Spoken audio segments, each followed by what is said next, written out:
feel comfortable, if you don't feel comfortable turning on your videos, that's no hard feelings, but it definitely would make the environment more engaging.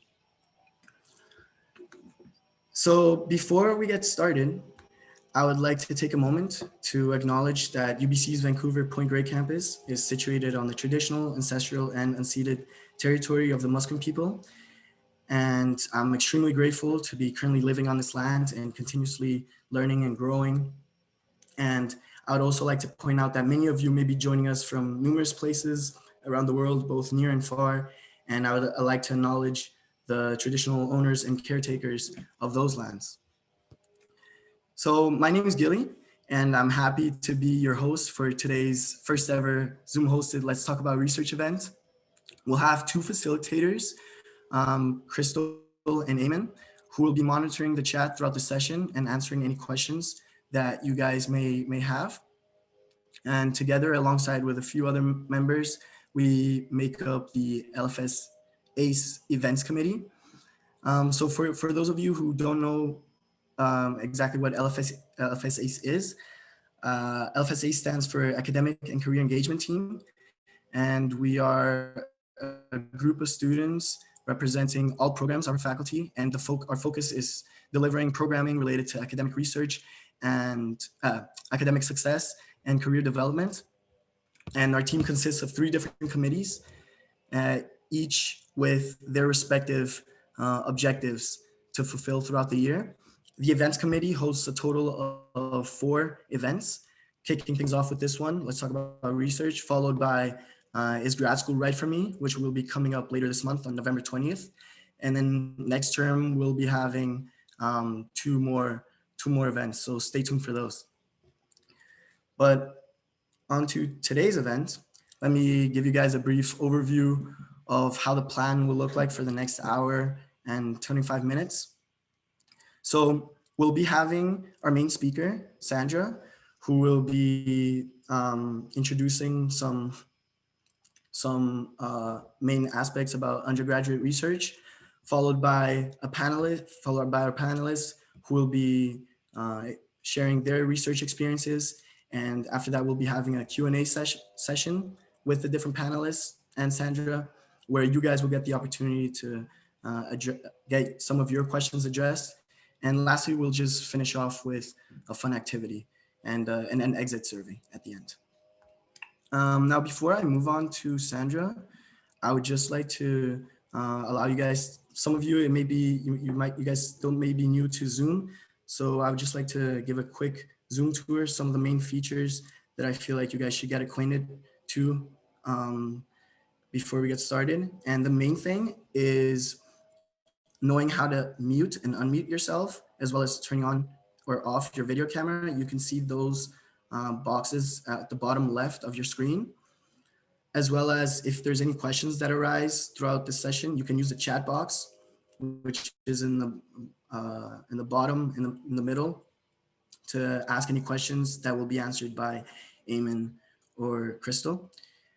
Also, if you do want, you can raise your hand by clicking on the participants box, and many features will pop up, such as raising your hands. You can tell me to go slower or faster.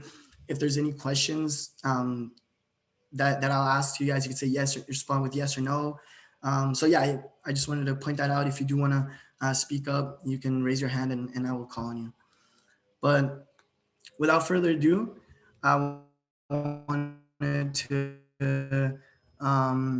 pass the floor on to Sandra. Sandra is a program coordinator at the Center for Student Involvement and Careers, and she will be introducing to you different opportunities relating to undergraduate research, as well as how to get involved. So I'll be unsharing my screen now and allow Sandra to share hers. So Sandra, the floor is all yours. Thanks, Gilly. Just give me one. Yeah, no, of course. Oh, Gilly, can you enable screen sharing? For some reason, it's still disabled. Sorry about that. Yeah, of no course. worries. There you go. Sorry about Oh, that. thank you. Awesome.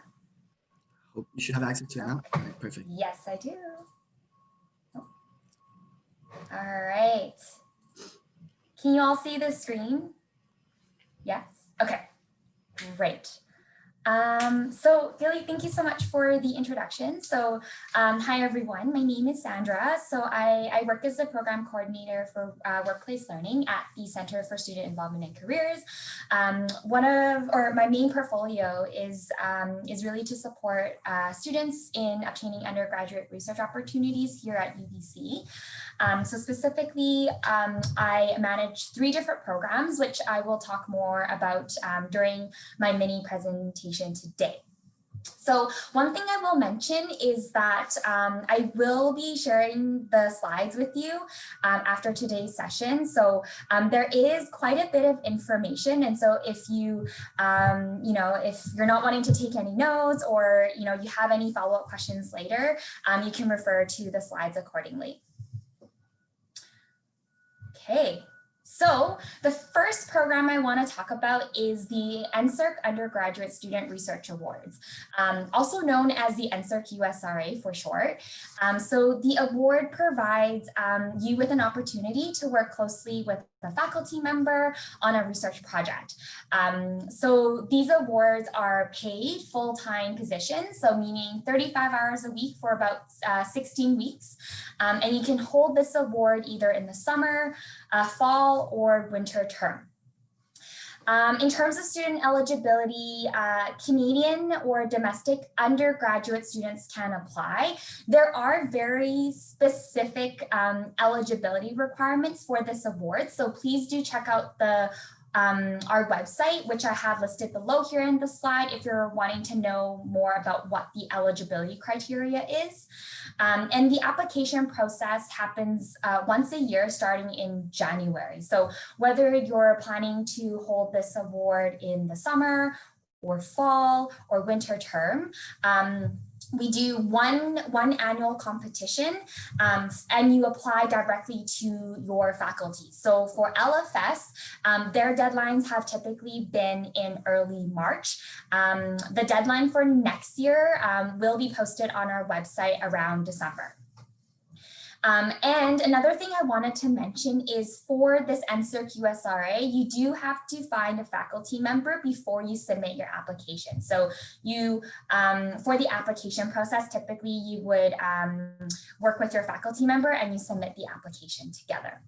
So here below, I've included the LFS specific website, which tells you information on how to apply, what type of information you need. And then I also have the students.ubc.ca/NSERC website just for general information regarding the program.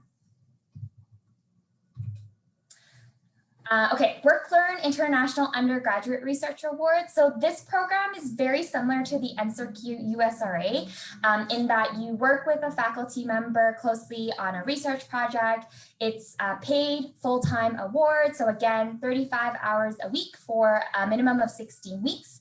Where there are differences is in terms of when you hold the award. So for this one, you can only do it during the summer term. And that this program is for eligible international undergraduate students. Again, there are very specific eligibility requirements for this award, so please check out our website to learn more. The application information, the application does open a little bit earlier than the NSERC USRA. So if you're thinking about holding this award or thinking about applying for summer 2021, we are going to open applications in the next couple of weeks, so towards the end of November. Again, reach out to a faculty member to apply. The faculty member will need to submit a research proposal through UBC Careers Online, the employer portal, by January 2021. So again, all of that information, it will be available on the website, and you can contact our general email, which is listed at the bottom of this slide. So changing things slightly, we also have the Multidisciplinary Undergraduate Research Conference, commonly known as MURC. So for those of you who may not know what MURC is, it's an annual undergraduate research conference that allows undergraduates, such as yourselves, to share or showcase their research in front of the UBC community. As undergraduate students, you can get involved in 3 different ways. So first one, you can present at MURC 2021. This year it will take place in March, so this academic year. So if you have a research project that you've already completed, or that it's work in progress, or even if it's a theoretical project, I would encourage you to submit an application and present at the conference.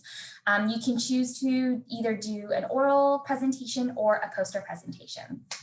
And so deadlines and what the application process will look like, again, is in our website in the next 2 weeks. So we're just working on updating that information right now. Alternatively, you can apply to be an event volunteer at MURC. So one of the benefits with volunteering is you get exposure to getting insights in terms of what it's like to plan the conference and to support. It's also a great way to meet other presenters, meet other volunteers, and learn more about research, as well as enhance your resume and build your CV. And so applications for that will open late January. And then the last thing you can do is also just attend as a delegate. So in addition to the research presentations that will be done by students, we also have some programming, so such as our keynote speaker, our panelists who are typically graduate students, and we also have a workshop related to research if you're interested to attend as a delegate.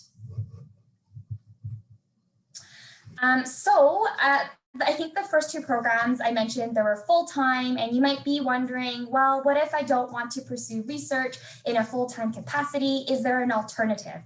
Yes, there is. So we also have the WorkLearn program. And so some of you may be familiar or heard about WorkLearn, but for those of you who have not heard about WorkLearn, it's a program that offers you part-time work at UBC. So not only do we have both research-oriented positions as well as non-research-oriented positions, so it really, and the type of positions vary. So whether in terms of research oriented positions, typically in a given cycle, 43% of our positions are research oriented. So there's a lot of opportunities there, and the type of positions within research also vary. You can hold a WorkLearn position either during the academic year, so September to April for a maximum of 10 hours a week, or during the summer, which is May to August for a maximum of 20 hours a week. WorkLearn positions are typically posted on UBC Careers Online. They'll be posted either in March for summer positions or August for the winter or academic year positions. Again, at the bottom of the slide is our website. So if you want to learn more, please check it out. So I've talked a little bit about UBC Careers Online a little bit. One of the benefits with UBC Careers Online is that there is a job posting portal, if you will. And so that's under opportunities. So if you log in as a student with your CWL, there's the opportunities tab. And if you click search, you will see all the different job postings that are available. So whether it's internal to UBC or external to UBC. And if you're looking specifically for research positions, if you click see all opportunities, there's a filtering function that allows you to filter just for research oriented opportunities. Lots of links here, but one thing I just wanted to highlight is the first one. So Graduate and Postdoctoral Studies has a page specifically for undergraduate research. And so the first link at the top is really lists out all the researchers or faculty members that are looking for undergraduate students for their project. So this is a really great way to see, if you've if you are looking for research or wanting to explore, there's a list here for you to see, if the research projects are a good fit for you or if it's something that you're interested in. You can also check out the links below here. I just have it as more of an FYI. The links here are more meant for prospective graduate students. So if they're looking for a faculty member as their supervisor for their master's degree, it's really a tool for them. But with that being said, I would also encourage you to check it out. It gives you an idea of what the type of research is done, especially at UBC, and also, if you're looking to explore different faculty members as well.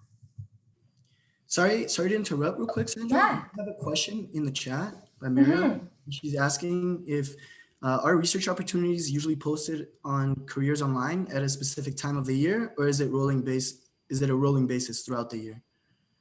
That's a very good question. So with UBC Careers Online, we have multiple positions that are happening throughout the year. But with that being said, so some of the programs that I had mentioned, like Work Learn, those are typically posted at a certain period in March and as well as in August. With the one thing I forgot to mention was regarding the Work Learn International Undergraduate Research Awards. So if you miss the proposal deadline, in January, what happens is some faculty will post that position on UBC Careers Online in March. So if you weren't able to find a faculty member, or you change your mind and you're wanting to look for research opportunities in the summer, you can also check out UBC Careers Online for that particular award. Okay. So finding remote research opportunities. So as many of you know, I think with the impact of COVID-19 and many of us having to move or transition to an online environment, whether it's studying or coursework or work, you might be curious whether or not it's even possible to find research opportunities right now, or even if research can be done remotely. And so the short answer is yes. There are some components of research that is feasible in a remote setting. So some examples include, there might be some data analysis, or you might, review literature or do some modeling, or even writing of proposals or reports. And the programs that I mentioned earlier today, so like the NSERC USRA, Work Learn International Undergraduate Research Awards, as well as Work Learn, some of those have been able to transition to an online work environment. And so the short answer, yes, it is possible. I will say that, research experience in a remote environment is still valuable for you. You might be learning different skills that you had anticipated. So you might not be able to do some lab work per se, or even field work, but you can gain other research skills, right? Like analysis or writing, and you can even hone in on your time management and organizational skills. One thing that some students have reported is that they're able to be more independent and be able to problem solve on their own. And I think that skill is very important to have, especially when you're doing research. Now, with that being said, of course, with the impact of COVID, I will say that it can be a little bit more challenging to find these research opportunities, whether it's remote or on site. However, I still would encourage all of you to still reach out to faculty and see if these opportunities are available, whether it's paid or volunteer, because you never know until you ask. So you can email faculty and let them know of your interest, why you're interested, and what you're hoping to gain in terms of skills and experiences. But again, with this whole remote research or work setting, for privacy and safety reasons, these opportunities might only be available if you're residing in a particular country. So as an example, a lot of UBC opportunities do require students to be residing within Canada. So if you're not within Canada, unfortunately, you might not be able to pursue research right now. Oh, sorry, I went There we go. Sorry, my bad. A couple things I want to mention is if you aren't able to find a research opportunity or you can't do it because you're not residing within Canada, there's a few things you can do right now to build your skills and experiences for future research opportunities. So the first one is if you already reached out to faculty or you're planning to reach out to faculty, you might want to ask them for an informational interview, right? So even if they don't have opportunities, it might be a good idea to ask them about the research. You might even want to ask them what you can do now to prepare for a future research opportunity. Another option you can do is just generate a list of potential faculty you want to reach out to based on your research interests, and maybe do a little bit of learn more about what their research is by reading and going through some journal articles that might be of interest to you. And then the last thing I want to mention is in terms of building your skills and experiences, the UBC Library offers a wealth of academic and research related workshops. So whether it's around citation management or academic writing or learning like analysis tools like R or in vivo, those are free for you as current students, and they're all available. They're all available to you through the UBC Library website. So I've mentioned, so this is just a resource slide that includes all the information that I've talked about, including the UBC Vancouver Library public events that I had just mentioned regarding workshops that are facilitated by UBC Library. The one thing I didn't mention was Going Global. Going Global is a website that provides you with opportunities both at home and abroad. So especially for those who might not be in Canada right now, you might want to consider looking into this to see if there are any research opportunities there. And then lastly, wanted to mention, if you're wanting to improve on your resume, your cover letter, or you want some practice on your interview skills, you can always contact my colleagues at the Center for Student Involvement and Careers. We do one-on-one advising appointments, so you can book that through UBC Careers Online. And we also do career-related workshops and events. So again, encourage you to check that out.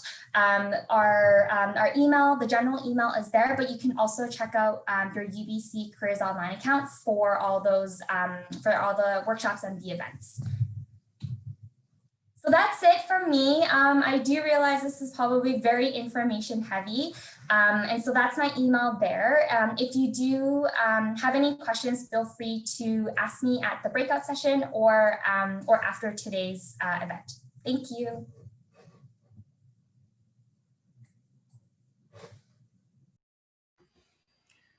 All right. Thank you, Sandra, for all these great insights. I'll be opening the floor now for any questions that you guys have for Sandra. If there's any questions about anything she said on the process of how to get involved. Yeah, I see Tina's raising their hand. Yeah, I have a question about the Work-Learn program. I was wondering what kind of research jobs are there, since the times are so much shorter compared to the other ones? So there's a lot. It can vary. So you can either, so typically if we weren't, or pre-pandemic, you could be doing like wet lab work or clinical work. I think right now, a lot of work-learn positions have transitioned remotely online. So a lot of the research that's done is around analysis or conducting literature review. And the type of research is also across many different disciplines. So in a typical cycle, you probably would see around like 600 to 700 positions that are available. Not all of them will be research, but that's just to give you an idea of how many there are. So it really depends on the type of skills and experiences that you're looking for within research.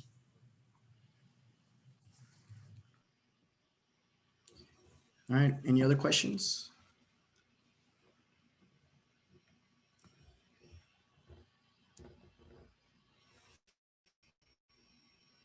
Are we all good? Okay, I mean, we will have Sandra a part of the breakout rooms afterwards.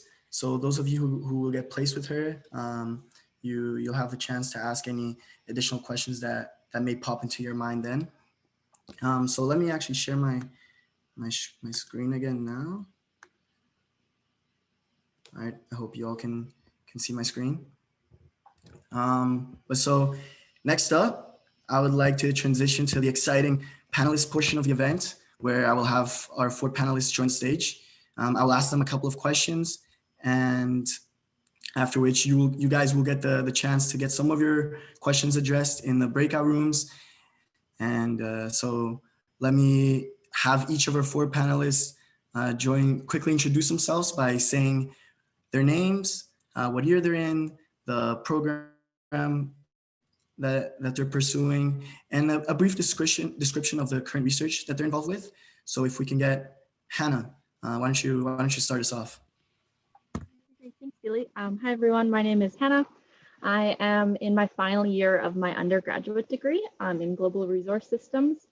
So I have a special interest in sustainable agriculture and soil science, and I've been involved in the Sustainable Agricultural Landscapes Lab at UBC for about 2 years now, and this is led by Dr. Sean Smuckler. So I started off as a volunteer. I also, after that, was part of the Work Learn program for about a year, and now I'm currently doing an NSERC Undergraduate Research Awards. So my research is in sustainable agricultural systems, so specifically phosphorus dynamics in the soil, and also some crop acquisition strategies of phosphorus. All right, thank you, Hannah. Next up, Hafsa.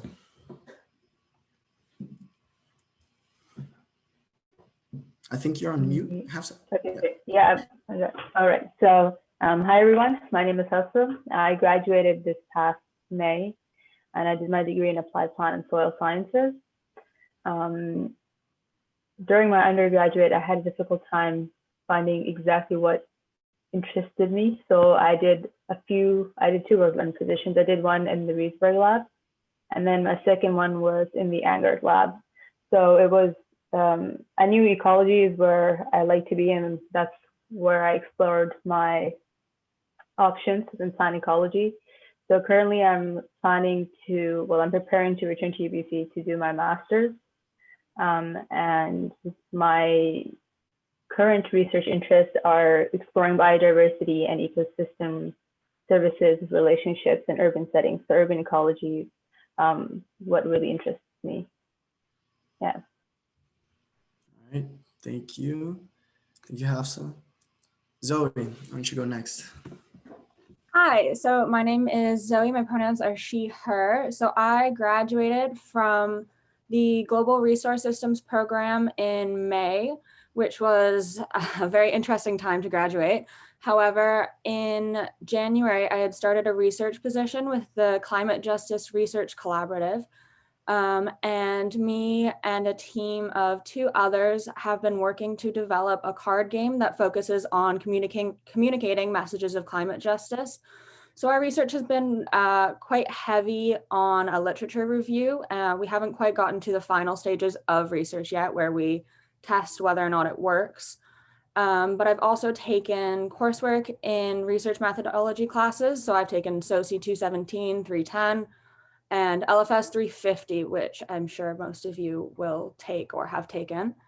Yeah, so I'm really focusing on global sustainability and human geography, and really trying to look at how environmental education can be better integrated into our curriculum and just into our lifestyles. Great, thank you. And lastly, we'll have Brennan. Hi, everyone.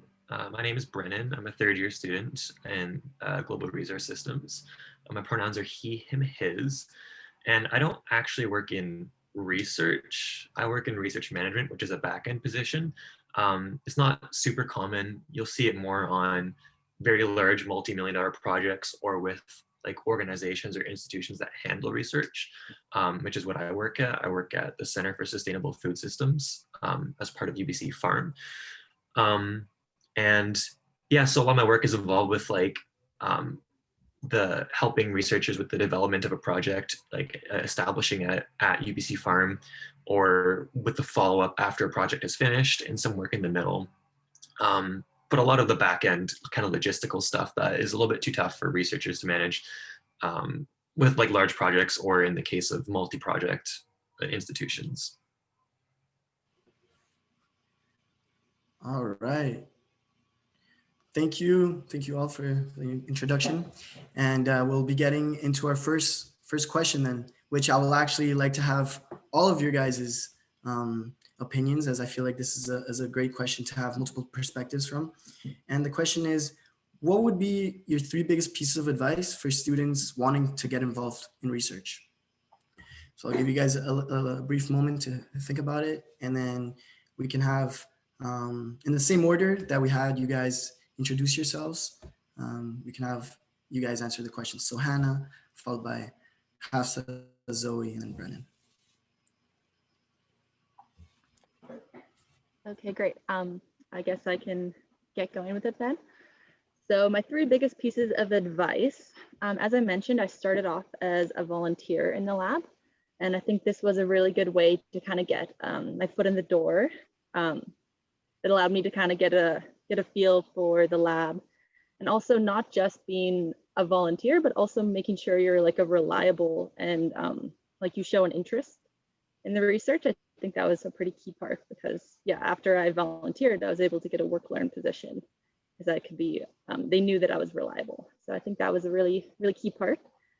But even before I became a volunteer, I knew what I was interested in. I'm interested in soil science. So I seeked out an organization that focuses on networking and soil science. So I'm sure like whatever you're interested in, there's a lot of these groups and organizations that kind of focus on that. So if anyone's interested in soil, I joined the Pacific Regional Society of Soil Science.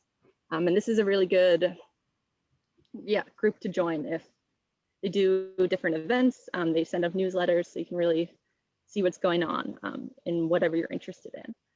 And through that is how I met the master's student that I started volunteering with. So I think that's a good piece as well. And then just my 3rd piece of advice would be to do a bit of research, like find a lab or a researcher who's doing what you're interested in, and look at, usually labs will have a website. So you can go to their website, it'll say the different projects, who's working on them, the master's students. And yeah, just do a little bit of research into these different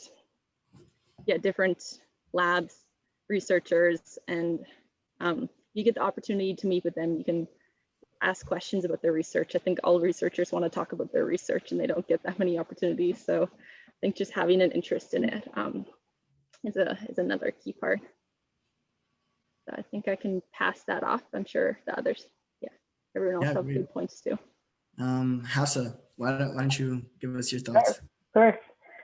So my first piece of advice is try to find out what sort of research you're interested in, and don't just settle, because getting your foot in the door can be a bit difficult. And what often happens is that you take the first opportunity you get.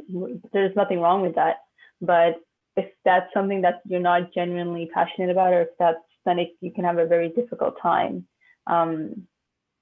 proving yourself to be reliable, like Hannah said, and then actually doing a good job in the position that you end up getting. So take your time. Some people get it right the first time. Some people, it takes them a few tries, a few different opportunities you have to try out to figure out what exactly sparked your interest, what area of research you like to go into. It doesn't even have to be in the same field you're in right now. We have this notion that just because you graduated in this, so you have to go into this. It doesn't have to be like that. You can spread your wings and change your field. So my second piece of advice would be try to gain as much experience as possible, and broaden your experience, like dabble a little bit of here and a little bit of there. It doesn't have to be in the same stream. You know, you will always learn skills that are transferable to what you end up choosing to do at the end of the day. So I think during your bachelor's or your undergraduate, that's golden time to get those opportunities, because once you graduate, then it's a bit more difficult. It's possible, but it's a bit more difficult to get these opportunities. But like Sandra was saying, you have a lot of these opportunities, and then you also have those unofficial opportunities where you personally go out and email professors and ask if they have any openings available or if they're looking for volunteers, things like that. And then my third piece of advice, which I really wish I had learned earlier on, is Mendeley. I don't know if you guys know about Mendeley, some of you might, but it's a program that manages your references.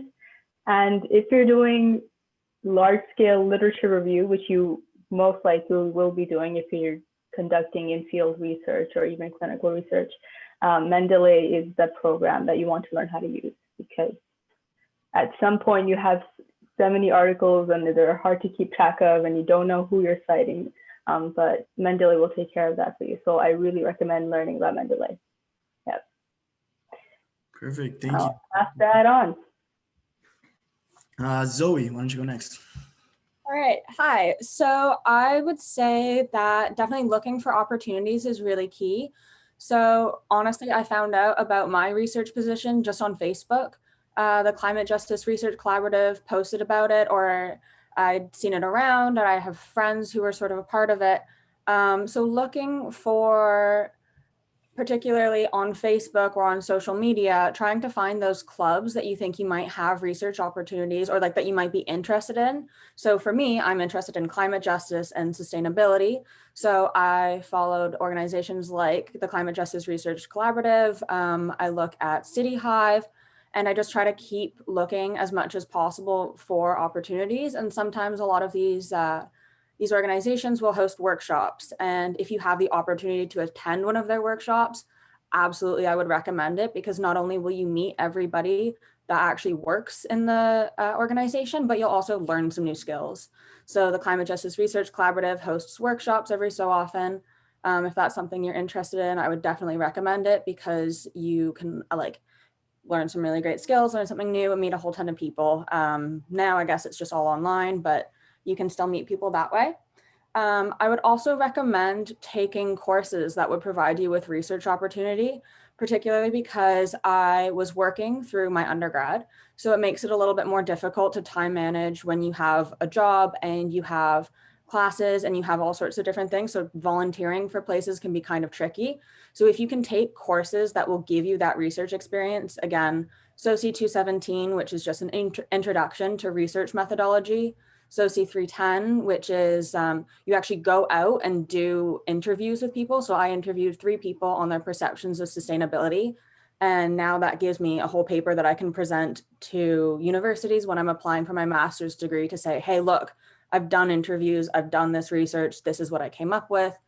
And then that way you can also, the teachers who are in charge of those courses, the professors particularly, if you're able to make a good relationship with them, then a lot of the times they might have opportunities for you. Or if there's TAs, another piece of advice would be absolutely to try to befriend your TAs, because most of the times they're master's students who are doing research. So 2 of my roommates, for example, are master's students, and one of them is a TA currently, and she has 2 undergraduates now that are helping her out with her data analysis. That just, they came up to her in one of her labs last year and they were like, hey, could you let us know if you have any research opportunities? And immediately now they're hired to work for her. So being able to make those connections wherever you can, it doesn't necessarily just have to be volunteering. So again, your TAs, your professors, and looking all over social media for those, would absolutely recommend those. Yeah. And Brennan, I want to get your thoughts. So like I said, my research is a little bit, or my work is a little bit different than the other 3 speakers here. But the first thing that I would recommend is to be encouraged rather than discouraged by the idea of like interdisciplinarity or working with someone who's different than you. I've, kind of worked a little bit with a lot of different researchers, such as like Sean Smuckler, we were hearing about, as part of the Cell Lab, but also like many other researchers, Hannah Whitman, Mark Johnson. There's so many researchers, and they, under them, have so many research associates or assistants who, come from different backgrounds and different experiences, different faculties. And so even though I specifically work with LFS mostly, I would, say being encouraged to reach out to other faculties or researchers who are different than you, because they could always room to use different skills and experiences. Second thing I would recommend is to, talk to your professors or your faculty that you're close with. And if you're not close to anybody, perhaps try to establish some rapport with them. I was lucky that my position, I'd actually got it through a professor of mine from first year. She had actually reached out to me saying, there's an opportunity I think you would like. I've spoken to the person and I've put a good word in for you. And that was kind of what immediately cemented my position. And so, I know you hear it a lot probably. It's like, talk to your profs, be their friend, they let them be your friend. And, in my case, I've actually picked up 2 positions, jobs from one of my professors, and that includes research as well. A lot of, UBC is a research university. A lot of the professors and faculty are involved with research some way or another. I highly encourage even just knocking door to door. Professors and people love talking about their research. And so, if you show interest in that, or even just sending emails or letting a professor of yours know, hey, I'm looking for this opportunity, let me know if you ever hear anything. Can go a long way. And my third little tip is to be organized and efficient. And so a lot of my work revolves around working with a lot of different people. And I am so grateful for when people are organized and efficient and communicative. And that includes both in the process of applying for research. There's a lot of dates you need to keep track of, a lot of different people you need to communicate with, like the funding agency, if you're on site, where you're going to be conducting your research, other researchers, sometimes your team is pretty large. And so there's a lot of work to be done beforehand. There's a lot of work as well. And afterwards, your project has finished, I'm a lot of that work as well. And, keeping track of questions such as, has my research been disseminated fully? Has it reached everybody it can?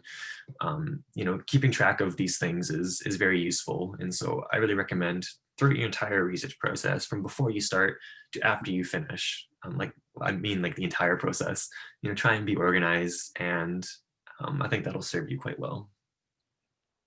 All right. Yeah, thank you all for sharing your all these great tips and advice. I sure got some good stuff out of it. Let's move on to the second question then, that I would like to have a voice of opinion from someone who just graduated and an undergraduate, just so we can have different perspectives. And the question is, what do you think is a common misconception that students have about research and the process of, sorry about that. What do you think is a common misconception that students have about research and the process of how to get involved? So if we can get Brennan as the undergraduate and Zoe as someone who just graduated. Yeah. So the biggest thing that I already kind of touched on it, and it's the idea of multidisciplinarity. There's this conception that researchers, to some extent it's true, but researchers are experts in their field, very deep and narrow. And that's all you can be, or you should be, or have to be in research. I think that's a bit of a misconception, because some people are, but there's definitely a need for the wide and shallow, the people who can kind of cover all bases or have different experiences and skills. We're seeing a lot of this moving forward, in climate research. Zoe probably has a little bit of comments maybe perhaps on this, but there's a need for multidisciplinarity, of having people in different experiences and backgrounds and opinions. And so if I highly recommend reaching out to people who are different, trying things that you may not think is best suited for you, or sorry, not that you don't think it's best suited for you, but trying things that you wouldn't maybe thought of originally. So I work at UBC Farm, and the farm is a complex system. You need to have experts of soil, gas emissions, biodiversity, farm management, pest control, all these different things, and many more. And so there's, at any given point, we have probably 20 to 30 active projects happening on UBC Farm. And no two projects are they're all different. They all, are from different people or are different themes and areas. And so that's only possible with a wide range of people, skills and experiences.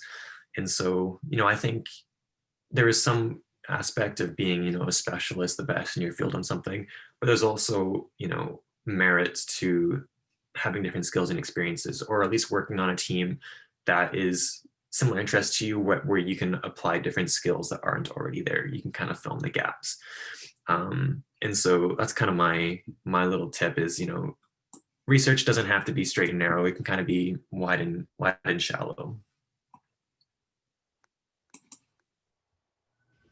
Yeah, so sort of building on what Brennan was saying there is, yeah, speaking to interdisciplinarity. So in my research project, I was in global resource systems. Another person that was working on the project was she was in the faculty of science. I don't quite remember exactly what it was doing, but she was doing a lot with like biochem. And so she felt coming into our experience that she didn't know enough about climate justice, or she didn't know enough about sustainability to be able to contribute meaningfully to the project. And as we were working together, I think that's something that it happened to me a lot, is that I would be very down on myself. I would say, you know what? No, I'm not qualified. I'm looking at all these, like, these employers are saying that you need to check all of these boxes in order to apply, or in order to be like a meaningful participant. A lot of the times it's not necessarily true. I think that, yes, you do need to have some background knowledge, but that comes with being passionate about something. So I think that the major misconception there is that, yeah, people aren't qualified, but if you don't think that you're qualified for something, look back to your experiences. Maybe if you're working a customer service job, how might that contribute to your ability to do research? Or what courses have you taken? So for me, the research position that I was in started off as a directed studies, where I was able to actually take the research position as a course, and then it turned into a work learn over the summer. So really trying to say, okay, you know what, I am qualified for this, I believe in myself. And if you don't get the position, then you know what, sometimes that happens. Ask whoever the hiring manager was about what you could do next time, and then building from there. Because I think that people too quickly will get down on themselves and say, I'm not able to do research. But if it's something that you're passionate about, you can definitely find a way to do it. Great, thank you for those insights. Let's move on to the third question then, which I'd like to have answered by Hannah and Hafsa. And it's that oftentimes students get worried about, getting involved in research because they think, because obviously it's very competitive, and they may be afraid of not having enough background knowledge in their particular field of study. What would your advice be to those, and how they can work around that? I can speak to that first, if Sure. either or. No, take it away. Okay, great. So yeah, I think that the thing is that they're not really expecting you to be an expert. You're just starting in your research career, your careers in general. We're undergraduate students. They don't expect us to be full scientists yet. So I think a lot of times, like, they'll train you. You just kind of have to show that you have like an interest, and also, yeah, having some background, having some experience prior, even if it's not research experience. I think, for example, I mean, I work in sustainable agriculture, and before I started working in research, I worked on farms or volunteered on farms to kind of get that other side of it. So I think no matter what you're interested in, there's different experiences, like Zoe was saying, that'll kind of feed into that. Like no knowledge is wasted. So I think it's just how you portray your experience and how that can be useful for your job or for their lab. And I had a few other. And yeah, I guess just kind of building off that as well is, when you start, you're not necessarily going to be given super high level or high skilled tasks. Usually when you start, you kind of start with, like in my case, like a lot of soil grinding and like grunt work, which is not quite as relevant right now with COVID. It's more a lot of remote work, but still, you kind of, as you stay longer, you show interest and you build your skills. That's kind of when you get more advanced tasks. yeah, that's where you can really kind of develop your research skills. And yeah, I think just one other thing that I would say about that is you don't necessarily have to know, like super detailed knowledge of the field or anything like that. But I think having a good idea of the big picture, or like the real importance of of the research that they do, I think that's a really good place to start. Because yeah, researchers obviously research what they do because they care about it, or there's like it's contributing to something. So like in my case, like understanding how this research is contributing to sustainable agriculture practices. I think that's like a pretty key part of it. And I think they like to hear that we have the big picture vision. Yeah. Just to add on to what Hannah said, I think, like I said before, you don't even have to go into research in the same field that you graduated from. You can stem off from there. And what makes us, I think what intimidated me was that same notion that Zoe was talking about, that there's so much more qualified that I am and I have much more skills. So don't be afraid to learn new things. Because one of the PIs that I was working with was learning how to code in R with me at the same time as me, because you will always have these new technological advancements. You will always have new equipment coming out, and they'll continually be upgrading their skills and experience. So don't be intimidated by that. So if personally, for me, it's math, like doing the equations, learning the statistics, learning how to code in R, that's what's intimidating. So you have to stare it in the face and take time out to take it down and learn it. That shouldn't stop you from doing research. That shouldn't stop you from doing something that you want to do and pursue and want to invest time in. So learn new skills, and they don't necessarily have to align with what you're doing. For example, I did a directed studies in weed science, and my task was to write a literature review for a specific weed called shepherd's purse. And it was a massive literature review, and I had no idea what I was doing, and I didn't learn about Mandela yet. But now that I'm doing urban ecology, that information about invasives and non-invasives and weed management is applicable to what I'm doing. So don't be afraid to STEM. Don't be intimidated to learn new things.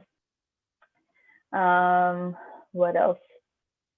What makes, in my experience, when you're applying for a lab or you're seeking an opportunity, what makes you competitive is just, well, not just, but like primarily your willingness to learn new things and your passion.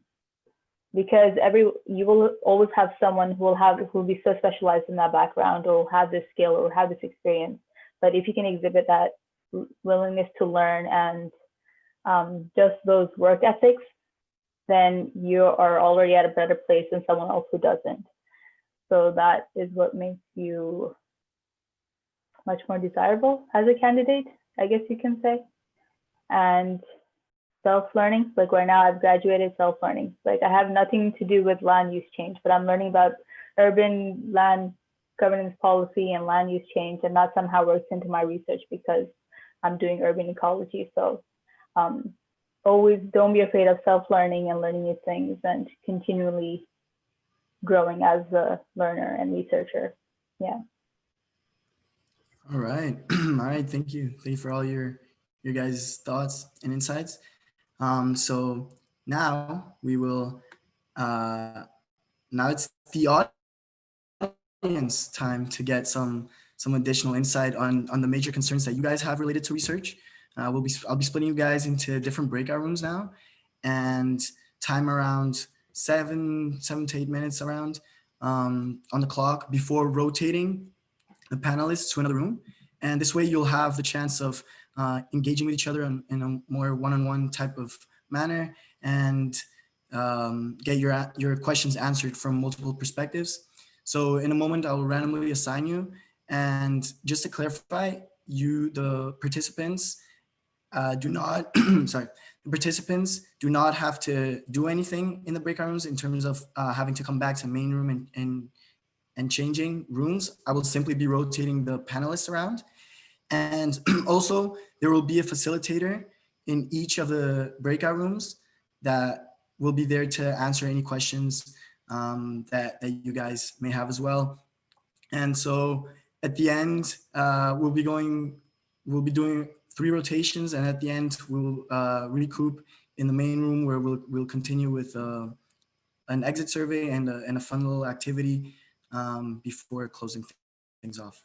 So let me actually get these breakout rooms sorted.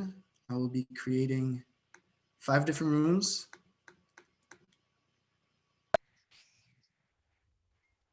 Okay, great. Okay, I do have a few questions, Sandra. So, sorry, there's a lot of Slack messages. That's okay. Okay, so my first question for you is, so what would be your tips for getting involved in the MURC, as you were mentioning before in your presentation? Yeah, so because obviously, like, it is quite competitive to get into research. So what would be your tips for getting involved in MURC if someone is interested in using that as a way to get involved in research? Great question. So MURC is a slightly different platform, I would say, than compared to like WorkLearn or the WorkLearn International Undergraduate Research Awards or the NSERC Undergraduate Student Research Awards. I think with MURC, it's typically an opportunity for undergrad students, so regardless if you've done research or not, to be exposed into research in some way. And so in terms of getting involved or tips in getting involved, it really depends on what your current research experience has been, or and also depending what you're hoping to get involved with MURC, right? So in my presentation, I mentioned there's 3 different ways you can get involved with MURC. So you can present at MURC as a presenter. So typically, if you do have a research project in mind, so maybe you did do a directed studies with a faculty member, or you're doing theoretical research, you know, just because you're interested, and you know there's a faculty member supporting you in that process, like it really, and you want to showcase your research, you know, then I think MURC is a great platform to be able to do that, especially if it's your first time presenting at a conference. If you're wanting to, you know, learn about research, but maybe you want to also gain some, you know, relevant skills that you can add to your resume or CV, I highly recommend you get involved as an event volunteer. So with an event volunteer role, so for this year, we are transitioning a lot of it online, and the conference itself will be online. And so with that being said, though, you still can participate and to be able to facilitate sessions like these, or help out in different ways. And so it's a really great way to hone, I would say, a little bit of your event planning skills, but definitely for sure your communication skill. And it's a great way to get to know other peers that are doing research. Like you might want to reach out to them afterwards and be like, hey, I'm interested in your research. Can you tell me about more? And then the last thing you could do, you know, if you're just curious about research and you might not have the time to volunteer, that's totally fine. Attending the conference is another great way. It is free. So all you have to do is just register with us, and you'll be provided with the specific links on the days of. Cool, thank you for that. Does anyone else have any questions? I had a question about WorkLearn. So I've done WorkLearn before, and I noticed that, and like in previous, like in the summer session, but I was wondering, because due to COVID, a lot of positions are probably not available. So, and I saw you mentioned that it's from September to April. I was wondering, do they ever, because of COVID, are they having sessions where it's like September to December or January to like March, or is it only like the full year? Great question. So I think it depends on the position itself, and depending on the needs of like the project or the department or unit, depending on the position. And so right now we do have some positions that are for both terms, but there are positions that are just for the term. And there are also positions that are only for term 2. So what I do anticipate is that for work learn positions this academic year, we might see a relatively higher number of job postings that might be available to you in around this month. Just because I do know that there's some supervisors and units who have deferred their position to term 2. So that's a great question. And I think, again, it really depends on the unit or the department. Some have been on site. So in that, what that means is they do require the student to have to come to campus, but a lot of it have shifted remotely. So it hopefully it will say in the job description what that is. But I think that's another question you could ask. When, if you are offered an interview, or, you can reach out to the hiring supervisor or hiring manager. Yeah. Okay, Great question. Thanks. Mm-hmm. And Sandra, I had another question. So in terms of, so how would you recommend approaching a professor if someone is interested in doing research, but they don't know them that well? I will try and do this within the 1 minute that we have. So it's definitely, I would say in person is best, but of course right now with things being remote, email is probably a good way to go. You want to make sure that your email is concise and to the point. So before you send an email to the faculty member, I would, I think as one of the student panelists have said, is to make sure you do a little bit of research and get to know just at a high level what the faculty members' like research interests are. How does it align with yours? And then, in the email, just say you're interested in wanting to get involved.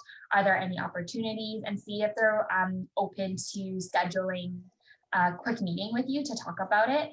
But faculty are quite busy, so you want to make sure that your email is short and sweet and to the point.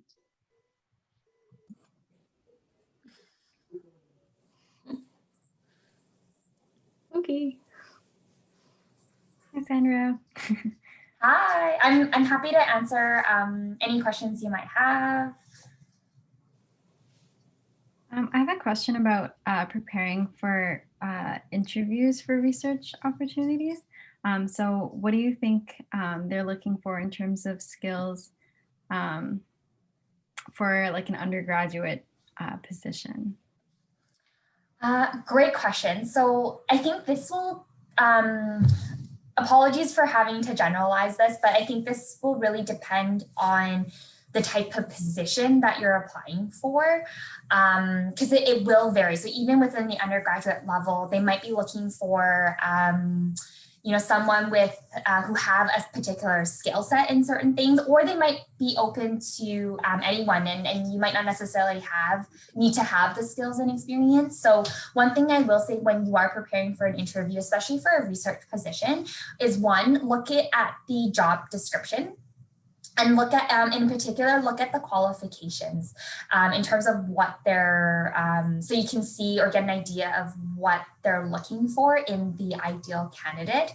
And I think many of the panelists that mentioned is really the skills is one thing, and sometimes having those is good to your advantage. But at the end of the day, faculty members and graduate students, they do recognize that you're here to learn and that you're undergraduate students. So they don't expect you to have an extensive level of expertise and knowledge and skills. And part of that role, or that what you'll be doing, is the training process. And so really the important part is to show your genuine interest in the research, but also your willingness to learn.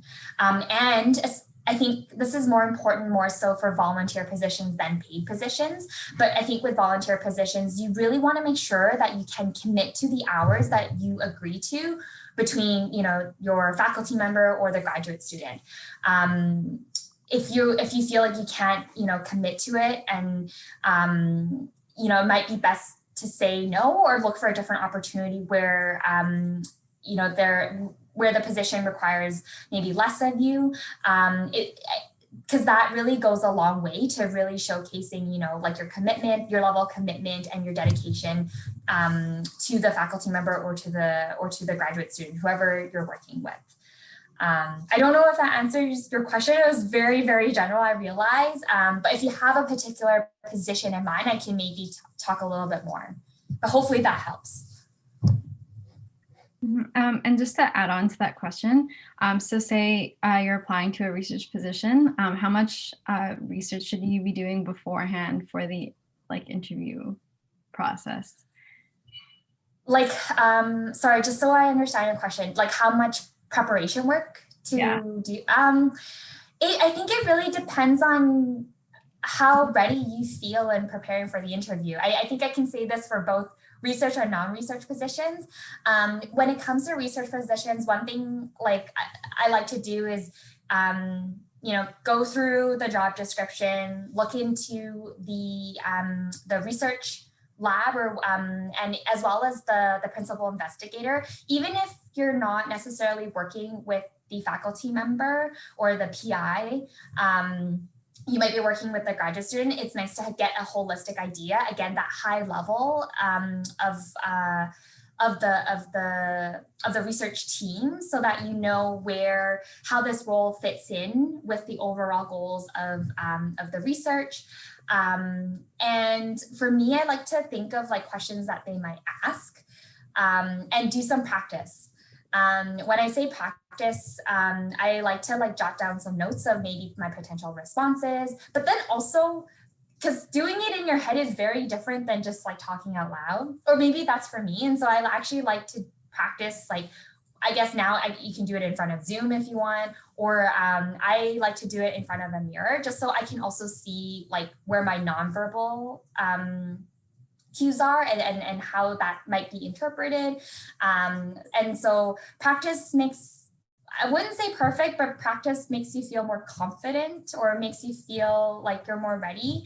And so what I would do is, you know, practice until you feel you are ready, like for the interview. So I can't give you like a set hours, because I think it depends on the position and depends on, you know, one's comfort level. But those are some of the ways that I do to prepare for just a general interview, but also for research positions.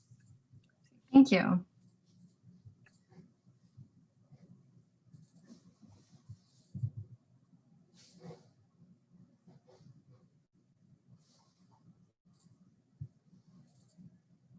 Any other questions? Hi, Sandra. May I ask you a quick question? Mm-hmm. So I'm currently involved in a research project that requires me to use a lot of statistic analysis. I was wondering, is there any available resources on campus that can sharpen my data analysis skills? What specific data analysis skills are you wanting to learn more about? Using Excel to do some like graph and yeah, just to make a general like summaries from Excel data. So, and sorry, for your research project, is it a paid position at UBC? Oh, no, it's actually a volunteer work I'm currently doing. Okay. So there's a couple options. One, you might want to reach out to your supervisor to see if they can provide you with any like specific resources pertaining to like that might be relevant for the project. The other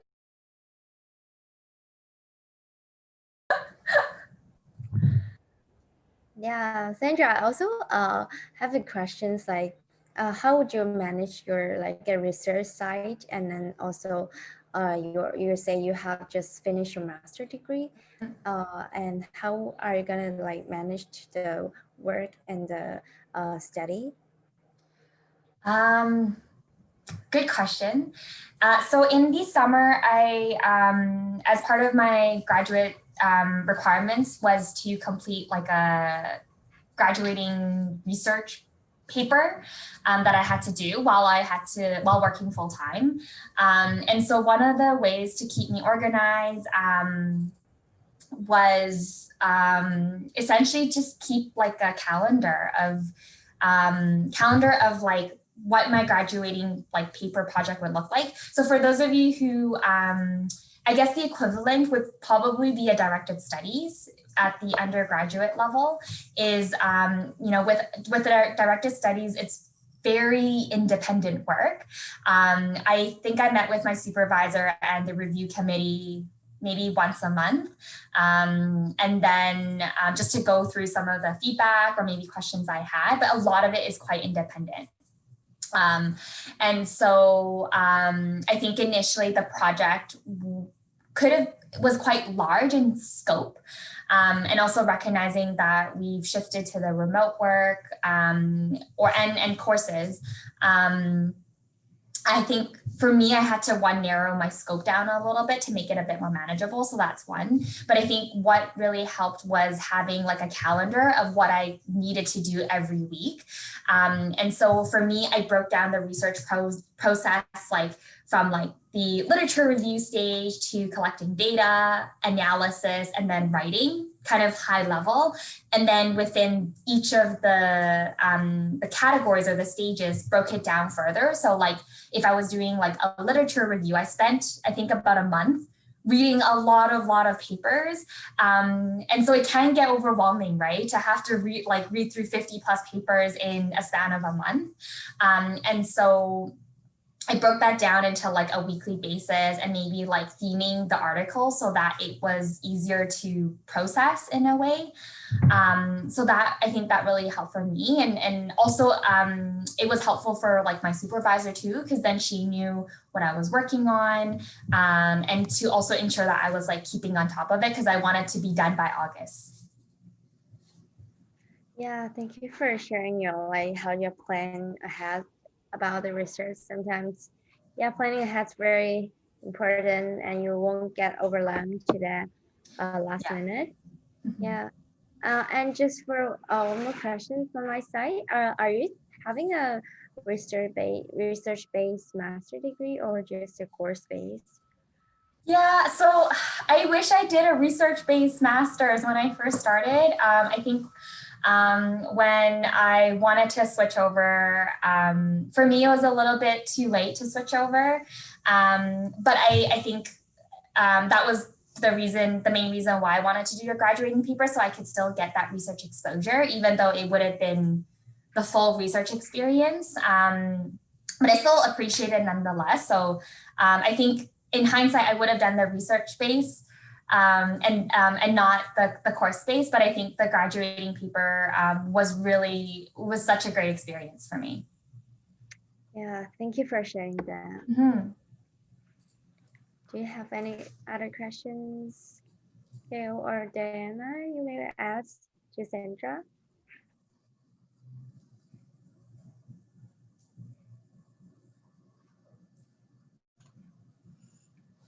Yeah, it's okay if you don't have any questions. Oh, maybe go ahead. Sandra, what would be your biggest piece of advice to students who want to do research or are interested in research, particularly in this global pandemic situation that we're in? I think my biggest advice would be to be curious, and curious in the sense like whether it's reaching out to faculty and pursue opportunities, or curious in wanting to learn more about a particular topic that you might be interested in, and then reach out to faculty later on. I think, and also curiosity in terms of like the skills you want to develop. So as an example, the last couple months, even though I finished my my graduate degree, I decided I was interested in doing Python. And so I think just being interested in kind of the skills that you want to develop, and like, I think as many of the panelists had said, like not being afraid to try new things. There's a lot of resources that are online and available to you to learn those skills or learn about particular topics. So, and you know, we're all in this online environment, so it's relatively accessible. And if not, you can also do that through UBC Library as a student. You have access to all that information. Yeah, so I think just being curious and you know, thinking about where your research interests are. I think that's another big thing, is if you want to get into research, it's also important to know what type of research you're interested into it. Otherwise, it's really hard to stay motivated or to stay engaged. And so finding a research interest that you want to pursue further and want to learn more, and just being curious in general. Hey, great to have you all back. I hope all of you had fruitful and insightful conversations in your breakout rooms. We are reaching the end of today's event. And so before we close with an exit survey, I would like to do a quick waterfall activity. And the way this will work is I want you guys to think of one new research related aspect you learned about in today's event and write it in the chat, but don't post it yet. I will count to 3. And when I say go, I want everyone to press enter so we can have all those wonderful comments coming in all at once in the chat box. So I'll give you guys a few moments to think about something that you learned, whether it was a process or misconception that you may have had. Any new thing that you will leave this session happy with knowing. So I'll give you guys a few more seconds. Hope you all have something. And when I say go, you all press enter. All right. So 1, 2, 3, go.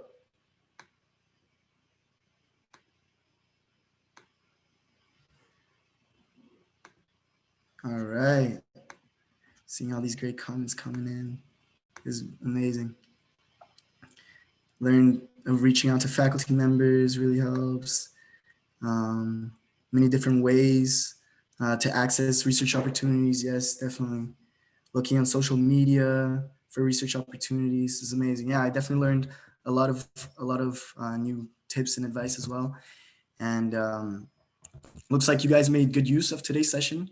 I really hope you've gained some further perspective on the whole realm of research. And I wanted to thank all of you for joining in today. It was a pleasure organizing this event alongside my colleagues in the events committee. A special thanks to Sandra and our panelists for their contribution and sharing their insights and experience with research. And lastly, I would just like to highlight our next event that's coming up is Grad School Right For Me, which will occur on November 20th. And it will take on similar format to this, where they'll have a speaker and some panelists to allow you guys to be able to answer ultimately the question if grad school is right for you. So stay tuned for that. And lastly, I would just like to leave you guys with an exit survey, which hopefully can be sent in the chat by one of our facilitators, or you guys can simply follow this link on Google so you guys can share any feedback and insights that you guys have on the session. But with that, I would like to close things off here. Thanks again, everyone, for joining. Especially, obviously, great thanks to all the audience for participating in your contribution. I hope you guys made the most of the session, and feel free to stay here a few more minutes. I'll be staying here till 1:30. Yeah, 2 more minutes. If you guys have any final remarks, anything that you'd like to say, feel free to stay, or you can also go and complete the exit survey. But all right, thank you all for joining.